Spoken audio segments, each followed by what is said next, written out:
absolutely delighted to have with us today for this featured presentation, Datuk Nora Manaf, Group Chief Human Capital Officer, Maybank, Malaysia, for a featured presentation titled Leveraging the Gig Economy the Right Way. Just to inform you, Maybank is the largest company in Malaysia by market capitalization and one of only 2 Malaysian companies in the Forbes 500 list. Ms. Manaf, over to you. Thank you, Ivan. Greetings, everyone. And I hope all of you are doing well and most importantly, staying safe wherever you are in the world. I am very pleased to be here today. Thank you for inviting me. Thank you for joining me in the Economic Times 3rd Annual Virtual Conference. I was actually quite breathless reading the program lineup for the conference. All very relevant topics and very important ones bundled in a program for 7 hours. Brilliant, brilliant. Now, I've been asked to speak on leveraging the gig economy the right way. And my proposition in 10 minutes is simply mainstream the gig economy, the gig workforce. Now, I'm not about to preach and give you theory. This is a data-driven world. You can Google it. We have our on-demand news and so forth. So you've got everything. What I'm going to be doing is sharing with you our experience in mainstreaming, in our attempt to mainstream the gig workforce and the gig economy. Now, before I do that, I'd like to reinforce the fact that, thank you for the introduction on Maybank that Ivan did earlier, but I also noticed that in the program, it was stated as Nora Manaf, Maybank, Malaysia. Yes, I am based in Malaysia, but Maybank operates in 19 countries. And so the experience is drawn from our operations all over the world. So that was very important for me to put it out to you. So is the gig economy going away soon? Unfortunately, or fortunately, depending on your experience, on our experience, in the most recent largest experiment of the century, if you like, of working from home. Some love it, some hate it, but the gig workforce is here to stay and the gig economy is here to stay. So if I share and run through very quickly some relevant stats for context, and that's very important. Forgive me if some of these stats is repetitive, but like I said, it emphasizes the fact that it's here to stay. So very quickly from the United States, the gig workers in the US has added about $1.28 trillion to the gig economy, and that's 2 years ago. In 2019, Upwork and the Freelancers Union study reported that there are 50 million Americans that belong to the gig economy. Now, if I combine the US stats and the figures from Western Europe, roughly 150 million employees are now not the traditional 9-to-5 workers. Closer to where I am, if we look at ASEAN, in the Philippines, there are in Indonesia, there are 75 million gig workers.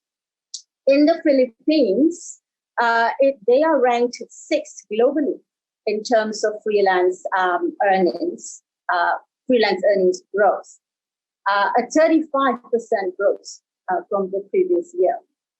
In Malaysia, the gig economy has grown by 31% based on our employees' provident fund figures.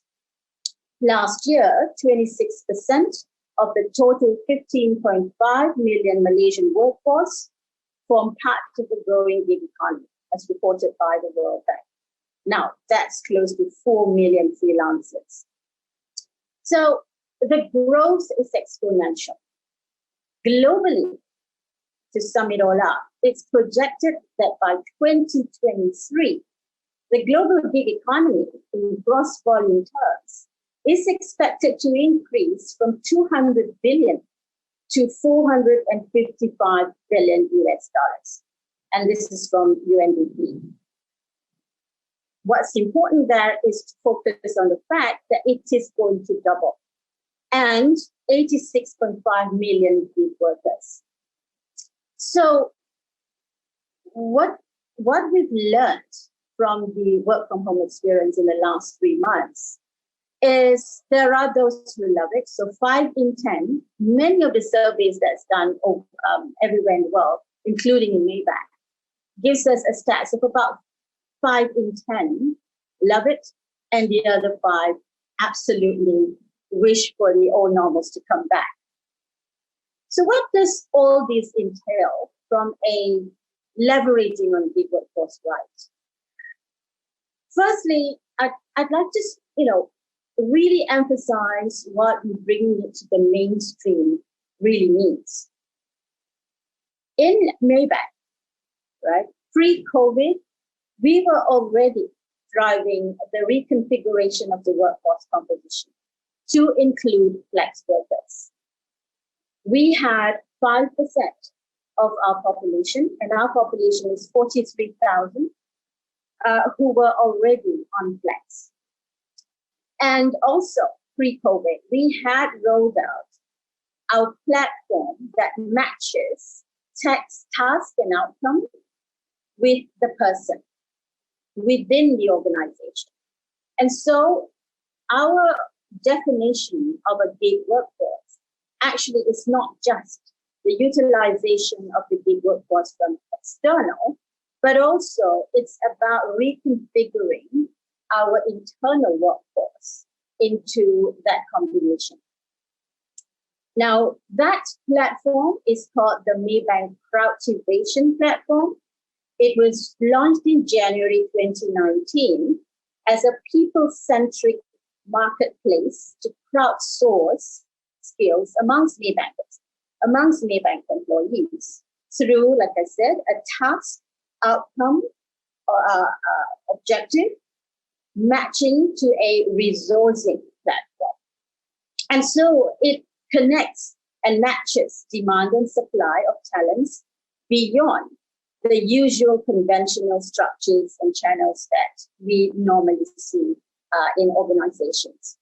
It is also a platform for our internal employees to create and be part of internal gigs, if you like, that they don't usually get to experience in a traditional environment.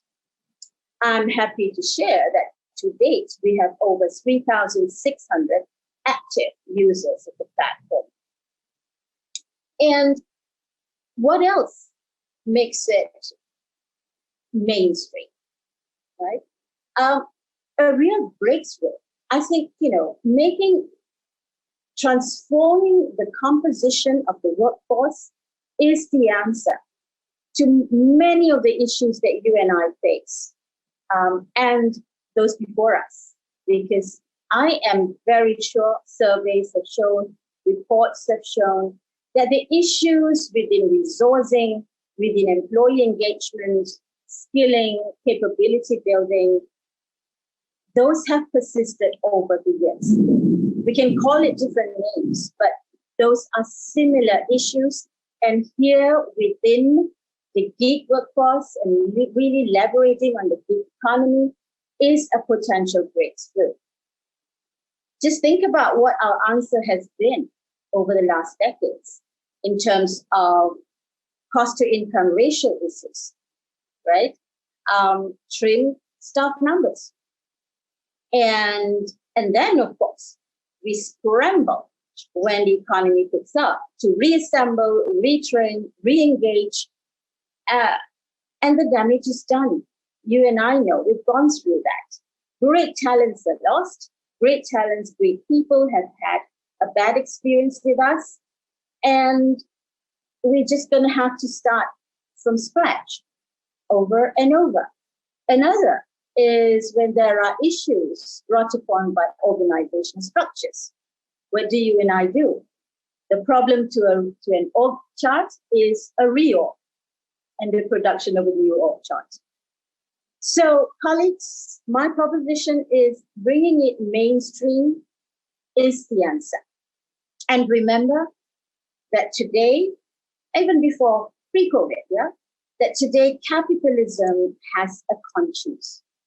And that is a very important proposition for us to make sure that the human capital function and leadership remains relevant. Now, the third dimension to making this mainstream and to ensure that it is successful is, of course, to look at how to support making them mainstream. And there are two legs to this. Firstly is technology, right? In order for people to work anywhere, work from home or from anywhere, technology is crucial.